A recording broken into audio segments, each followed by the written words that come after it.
I thought I'd do a video on another shaky video on something I've been thinking about doing for a while, and it's having a grid tie inverter and connecting it to an off-grid tie inverter, but using, obviously this is a pure sine wave inverter, so using the output of that and feeding it in here into an off-grid one, grid tie inverter, and then it's got an external current limiting sensor, and seeing if it can contribute and help this inverter take some of the load off this inverter by using power from an external source. So what I've got is I've got a heater down here, not actually Quality Streets, a heater down here which I've just got on like a triac, and I can adjust how much power comes out from it. So if we set that to 5 amps ish, so this is outputting at the moment. This is doing nothing,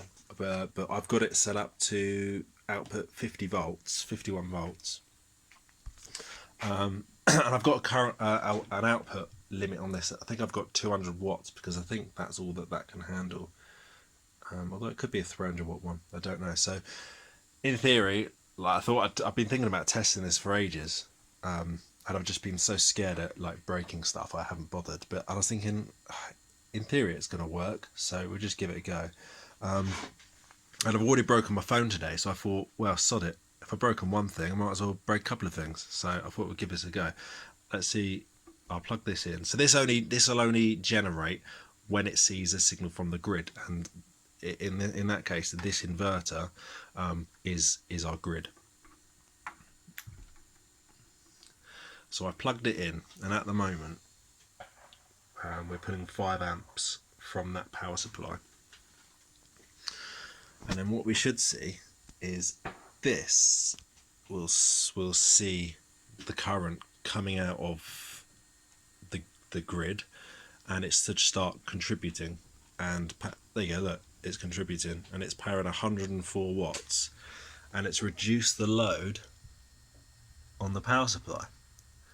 And I thought that's bloody cool, actually. I can't remember what my application was, why I wanted to know this, but I think it was because I do a lot of solar work, and I was thinking about making a microgrid, like maybe trying to use a grid tie inverter with the solar input and tying it to a homemade grid, which isn't really a grid, it's just well, I guess it's kind of a grid, but it's a homemade grid. It's using the output of an inverter, and then it'd be really cool to be able to use the solar inputs during the day, and then somehow switch them to use batteries at night. So that's where my thinking came along. Anyway, so now I'm gonna turn this up. I've actually just turned it up. I didn't even mention it, but I've turned it up, and now this is contributing 150 watts. I think they're in parallel. So you just look at one set of those. So that's 152 watts, and the load on that power supply, which is the grid, has gone less. So let's crank it up some more. So we'll see this. So you'll see the power supply current start to rise a little bit, and then you'll probably see, well, you definitely should see, it'll start to settle. Oh no, I think it's done it super quick. Oh look, there you go. Look, now that's contributing 251 watts, and essentially this is the battery which powers the grid tie inverter. So now we'll slow it down a bit. Oh.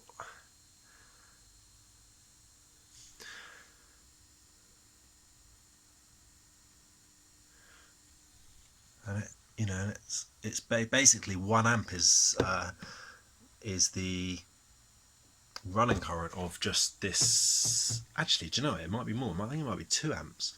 So it's the running current of just the MOSFET switching the high frequency power supply, and that standby current, that's the word I'm looking for. There you go. Let's try. I'll turn it down a bit more, and you'll see that this will change.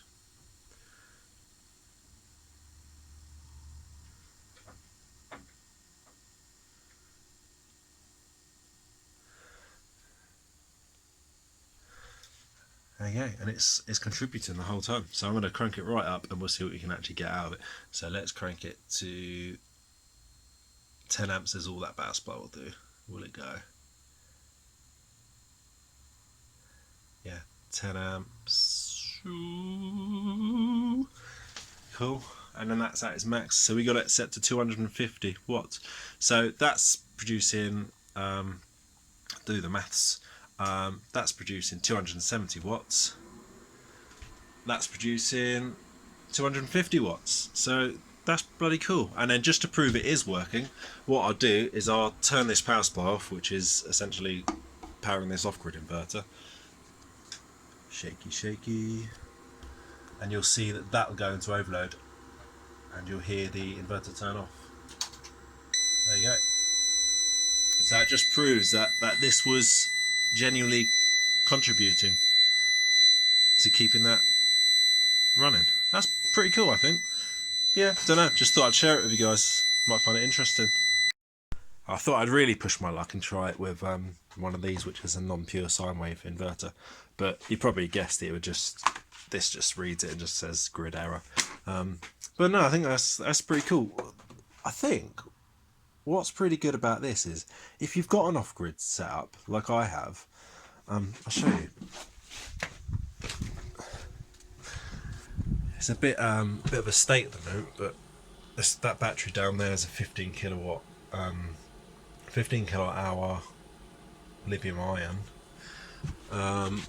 14S. They're just some LiPo 4 cells, 280 amp hours. This is an old 24 volt one which I built. It's the first one I ever built. Currently not in use. And that's some more LiPo 4 ones. And then this inverter basically powers the whole house. And then I've got a few other little gadgets going on with an MQTT messaging, which sends all the data to my phone from that, and I can sort of control this mainly from my phone and stuff. What was I going to say? So yeah, what I was thinking is that if you had like a smaller setup, maybe with a smaller inverter, you could, if you wanted to, buy one of those units. It's a 2 kilowatt one. And then you could get it to contribute to your system without actually having to buy upgrade your system completely. And I think that might be quite useful to a lot of people.